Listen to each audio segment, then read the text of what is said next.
Hi, so my webcam's audio is screwed up, probably from overuse, and thanks to a certain internet star, this is what I came up with. Wait. Excellent. Ayo, what's good? And that's kind of why I'm not in animation. Yeah, well, anyway, my name is Drew, and I did this Smexy project on Scientology, and since I don't like standing up and giving presentations, I figured this would be the next best thing.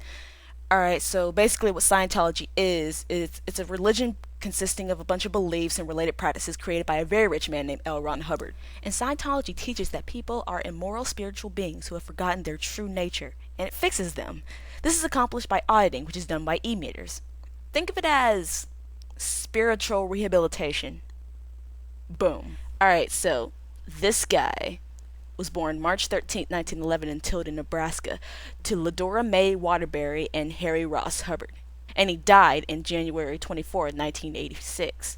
He was an American science fiction author who developed the first self-help system called Dianetics, which was first published in 1950, which is 3 decades after he developed his self-help ideas into a wide-ranging set of doctrines and rituals as a part of his new religion, which he called Scientology. The development of Scientology started in March 1950 when Hubbard moved to Phoenix, Arizona, where he's said to have conducted years of intensive research by means of his own human existence. He came up with ideas that promised to improve the condition of the human spirit he calls a thetan. He went on to develop the Church of Scientology in December of 1953, just 1 year later, in Washington, D.C. Wait, whoosh. Then he became the headquarters of Scientology. However, early developments of Dianetics were being thought about in advance. Alright, so what exactly do Scientologists do? What are their practices? Well, I'm just going to mention a few of the basic ones that everyone talks about. Number one, auditing. Like I said before, they're done with e-meters to locate spiritual distress by measuring the mental state or change of mental state of the person being audited. Number two, promoting Scientologists, which is done with the auditing test. Now, I actually saw this happening. I don't know, in the 7th grade, I was in the Vistridge Mall buying kicks because I was a skater back then. And I was just walking along and they had their own stand and they asked me if I wanted a personality test. Now, I knew who these people were because of that South Park episode where they were making fun of the religion, which caused Chef to quit, which I was not pleased with. But if you if y'all know me, it takes me a while to make decisions. So, it went down kind of like this. Hello, would you like to take a free personality test? I said, would you like to take a free personality test?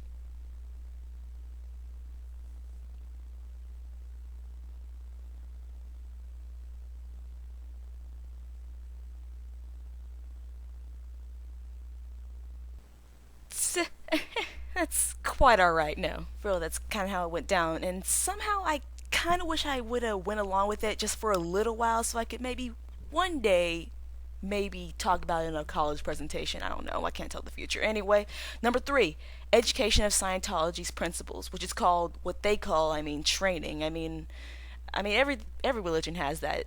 Let's see, Christianity, Sunday school, Judaism. I, I, I don't know. Number four, brainwashing. No, I'm not bashing the religion. That's what the site says. Yeah. Okay, what does Scientologists believe, you ask? Well, I'm not gonna lie, they believe a lot of stuff. And I I could present this information to you in a bulleted, long, detailed manner, complete with history, personal quotes from L. Ron himself, and back it up with pictures and cited links filled with information, all in the form of a systematic outline. But I'm not gonna do that. And here's why. Well, well, this project is kind of due in a few days, and I'm kind of tired of drawing pictures.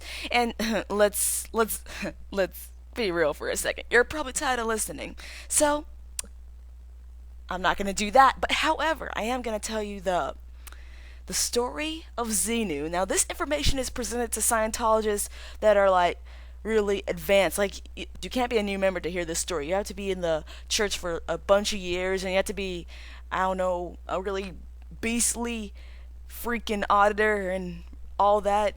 I don't know. You just have to be really good at what you do, I guess, to hear the story. And basically, this is how it goes. All right.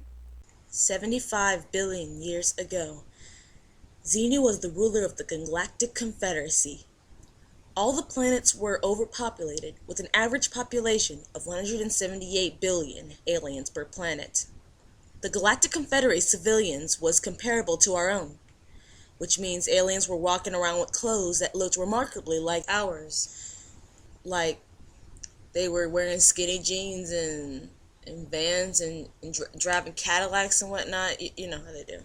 I guess Zeno didn't like the extra company, so he devised a plot to eliminate the XX population of his dominions. So he summoned billions of citizens together, and he told them that they would be doing income tax inspections or something. But it was a trap. He actually paralyzed them by injecting them with alcohol and glycol, and loaded them into rocket ships that looked a lot like DC-8 cruisers. And then he flew them to the planet Tijiak, where he dumped the frozen aliens into volcanoes on a nearby island. And as if that wasn't already enough to kill them, Xenu proceeded to blow them up with hydrogen bombs. Then everyone was dead, and that was the end of that. Until the alien souls, or Thetans, rose from the volcanoes attempting to go back to the sky. But the evil Lord Xenu prepared for this. He caught the souls in these electric floating soul catcher things he had also conveniently built on TGAC. The soul catcher things took the Thetans to movie theaters, where they were forced to watch in 3D disturbing images of false reality, like Jesus being crucified, Hinduism images, Judaism images, etc. Then the souls were released and they roamed about in a fog of confusion.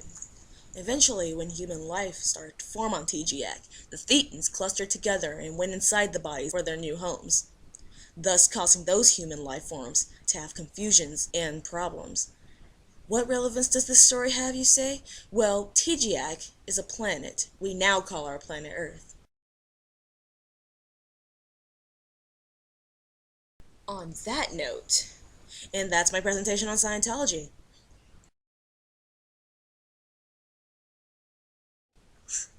I just noticed my hand kind of looks like a mutated weed plant or something. How gross is that?